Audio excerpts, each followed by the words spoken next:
Yes, ladies and gentlemen, what's going on? It's Talks Football. We're back again with another video. I thought there was a delay there. Sorry about that. Arsenal beat Southampton on the final game of the season.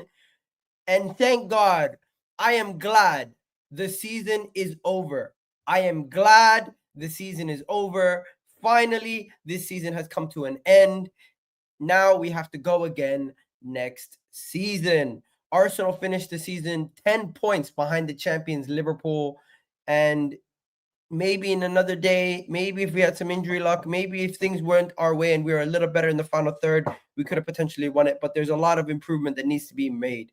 I am glad that this season is over. Hopefully we can go and kick on from here. Hopefully we can go and do something different from here. But today, a lot of things happened. There was the Champions League positions that were being secured.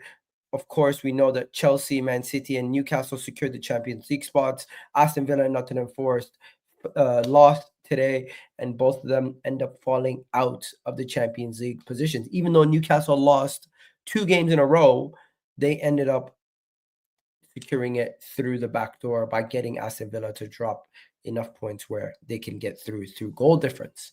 Now, with that being said, I just want to say the table doesn't lie. Liverpool are champions and they're deserved champions. As much as I might banter on Twitter or elsewhere, Liverpool are deserved champions. If they needed to get more points than 84 points, they would have, because they kind of put their foot off the gas the moment that they won the league. You can see from their form for the last 4 games, there was nothing else to play for.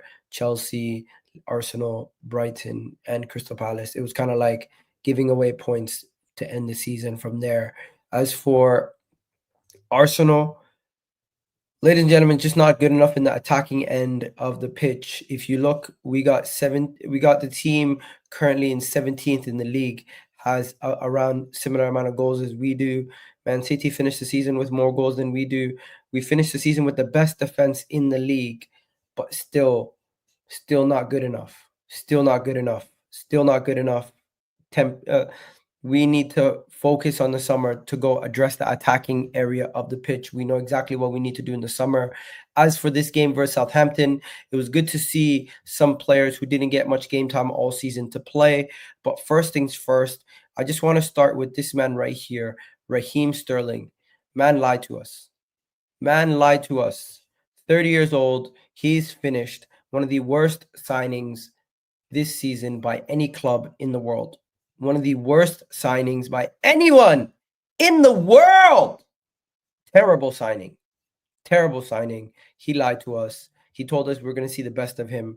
We did not even see him. So, Raheem Sterling, I expect better from you wherever you go next, but I don't want to see you anywhere near Arsenal Football Club ever again. This will be the most forgettable player in Arsenal Football Club's history, in my opinion. Next, Mika Moreno is back from suspension. Fair play. He's done a job for us up top this season, but he couldn't do it in this game. Ethan played a bunch of games this season. Fair play. He's gotten a lot of game time this season. I wonder how many games he played. Let's just check quickly. Season. Ethan played 37 games. Wow. 37 games as an 18-year-old is a lot of football. So fair play to him. Fair play to Ethan. Next, let's just before we break down the game, I just wanted to go through the lineup and just my thoughts on all the players. Martinelli misses so many chances, one-on-one, through on goal. We need to score. We need a goal. We can't rely on Martinelli. Martinelli is just not reliable. He's not reliable in front of goal at all. Martinelli is one of the least reliable players in this team when it comes to through on goal, final third. You need a finish. You need someone to bag it. You don't want to see him with the ball. You just don't. He does not finish his dinner at all. And it was really frustrating to watch at times throughout this game. It was really frustrating to watch at times. I expected better from him. I did not see better from him, but fair play. Let's see what happens if you get sold in the summer or if you don't get sold in the summer. We'll end up seeing what happens there. Next, Thomas Partey. it is what it is. It's solid 7. Declan Rice was captain for the day. No Jorginho, no Odegaard, no Saka starting. So fair play. Declan Rice is the captain. Zinchenko, good 70 minutes. That's probably the last time we're going to see Zinchenko as an Arsenal player. Let's be fair. Kieran Tierney, same thing. Probably the last time we're going to see Kieran Tierney as an Arsenal player. So fair play to him. Kivior, he's done himself a good job raising his value. I think Arsenal now value him upwards of 50 million. That's what Arsenal probably value him at. Ben White looked like he's back to his best, getting involved in the final third, getting the assist, creating chances for us in the final third, and with those cutbacks and those crosses, nice crosses by the way, and he gets himself an assist. I don't know how much football Ben White's played this season. Let's go check. I don't know how many games he's played. He's played 26 games. Wow. Why did it feel like he played less games than that? He's played 26 games, so fair play to him for playing 26 games this season. I did not think he played that many games, to be fair. But yeah. Next, we got David Raya. David Raya wins back-to-back Golden Gloves. Fair play to David Raya for winning back-to-back Golden Gloves. He shares it with the Nottingham Forest keeper. So fair play to him. Bukayo Saka came on in the 60th minute. He would have scored if it wasn't for him being offside off the rebound. Unfortunate, he was offside off the rebound for a Declan Rice shot, I think. Leandro Trossard got himself an assist. Miles Lewis-Skelly had himself one hell of a season in his breakout player of the season for Arsenal, in my opinion. He's played 38 games for Arsenal. Fair play. And a lot of those games he started. He started 15 games in the Premier League. I expect him to be a big part of the first team next season. And I do expect him to be a big part of the team next season overall. Odegaard came off the bench, scored a goal. Kai Havertz came off the bench also in the 70th minute.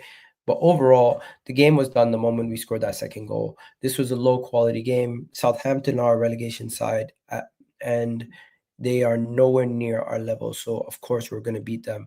It's just unfortunate that we conceded and Raya didn't get to keep the Golden Glove by himself. Now, if I'm going to be serious, forget about all the other stuff. Arsenal this season, who deserves the most credit in this squad? In my opinion, the player of the season is very simple. Gabriel Magalhaes is my player of the season. If it's not Declan Rice, it's Gabriel. From the moment Gabriel got injured, our defense went down a level. Our set pieces, we've been terrible defending set pieces this entire season. Southampton's goal today was from a set piece. If I'm going to be honest, the man of the match for today, who would it be? Who would I give the man of the match to? I'll probably just say, you know what, I'll probably give the man of the match for today. You know what? It's tough. You guys let me know. Who you guys nominating for man of the match for today's game versus Southampton? Who you guys nominating for man of the match for today? I was gonna say either Ben White or KT. Because KT filled in KT was a center back today, and I don't know how he got in that box for that goal. So fair play to him for that. Probably KT or Ben White, but who else? I don't know. Would you give it to Rice? I don't know. It's just one of those games where it's like I kind of was paying attention to all the other stuff going on across Europe. Just think about it. Like final day of the season, Manchester City, Chelsea, Newcastle, Aston Villa, and Nottingham Forest all needed to see who would make it to the Champions League spots. And I was like, I had one eye on the Arsenal game, one eye on these games. So I kind of had myself a little distracted. But before we go any further, KT, yeah, I was going to say KT was the man of the match. And it was good to see him score a goal in his final game also. It was really good to see him score a goal in his final game. Overall, it's going to be very interesting to see what happens from here. Overall, I'm glad the season's over. I'm disappointed we didn't win, but I understand what went wrong for us. We've had injuries, we've had refereeing decisions, and we just simply aren't good enough in the final third. That's the honest truth. If we go again next season with better attackers, like Victor Gyökeres, like Gyökeres is playing right now. How is he doing? Let's go find out. Gyökeres has a game on right now, 2-0 up. He already scored a goal. Gyökeres was playing a cup. Gyökeres has a game today. Wait, they're 1-0. They're 2-0 down. My apologies.